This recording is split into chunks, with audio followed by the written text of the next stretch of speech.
retrouve des travaux classiques de type courant fort, courant faible. Simplement, nous allons travailler au sein des gares et pour le compte de la SNCF.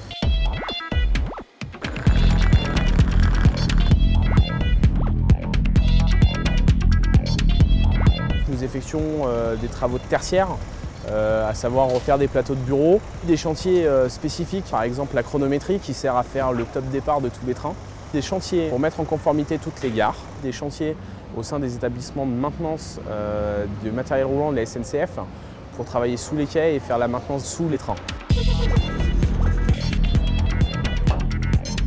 Notre atout, c'est de connaître les conditions de travail de la SNCF. La spécificité, c'est de faire le métier des activités de service au sein des gares parisiennes en prenant en compte toutes les contraintes d'utilisation que peut avoir une gare. C'est savoir travailler de nuit, savoir travailler sur les quais, savoir travailler dans des gares en exploitation. C'est de travailler sous des régimes de coupe de voie et de coupe de caténaire sur des périodes de 1h30 à 4h30 pour que les usagers puissent retrouver les trains le lendemain matin. Les collaborateurs sont faits pour travailler dans les gares. Ils ont leur repère. Une petite anecdote, c'est que combien de fois les collaborateurs Gilbert Frères indiquent aux usagers de la SNCF les quais à prendre en fonction des trains.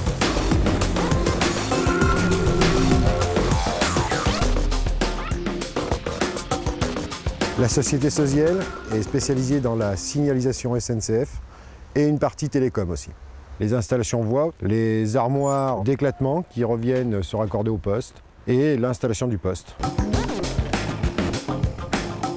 C'est tout le câblage qu'on effectue, ça, toute cette partie-là, et les raccordements qu'on fait avec les repérages. Et tout cet appareillage, c'est pareil, c'est nous qui le mettons en place. On fait tout ce qui est pose et raccordement des feux, pose et raccordement des SVM. C'est une installation électrique qui sert à réchauffer les aiguilles. Donc les réchauffeurs, c'est des résistances qui suivent tout le long de l'aiguillage. Alors après, tu peux travailler avec annonceurs. À partir du moment où tu travailles avec des annonceurs, il faut que les gars soient au top, quoi.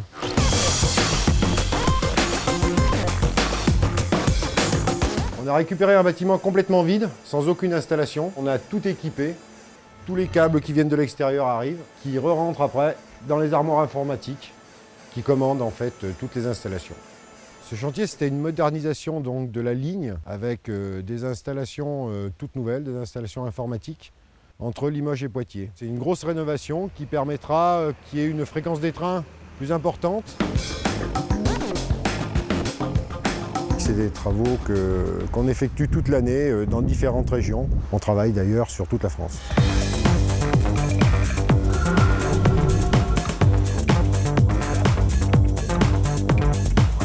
La société Eris Électricité a pour compétence d'exercer dans les domaines du courant fort et du courant faible. On a un client qui est la RATP, assez particulier puisqu'une majorité des prestations sont réalisées en nuit, ce qui nécessite des procédures assez particulières, notamment en termes de sécurité, d'encadrement et de logistique. Ces points de demande de consignation. Eris Électricité travaille sur des projets comme le PBS, l'amélioration des accès pour les handicapés dans les gares RER, les projets RNM, qui est la requalification et l'aménagement des espaces voyageurs dans les stations de métro. Dans l'ensemble de ces projets, on installe de l'éclairage, on installe de la vidéosurveillance, on installe des armoires électriques, donc les différentes compétences de notre entreprise. Nous travaillons pour la RATP sur un projet spécifique qui est le projet Ouragan, qui est le résultat des études de la RATP sur l'augmentation du trafic du métro parisien par la diminution de la durée entre deux trams de métro. La RATP a des lignes qui sont saturées. Et donc l'une des solutions retenues est d'augmenter le trafic. Il a fallu qu'on définisse un certain nombre de processus inhérents à cette opération et de définir quelles étaient les informations qui leur étaient nécessaires pour la suite des opérations. On a eu pour mission d'installer sur la ligne 3 680 balises. Qui servent à terme à automatiser le métro, comme vous pouvez le voir sur la ligne 14, où il n'y avait plus de conducteurs sur cette ligne. Nous programmons les balises, nous installons les balises au centimètre et ensuite ces données sont collationnées par la RATP qui, elle, traite ces informations et les intègre dans leur process.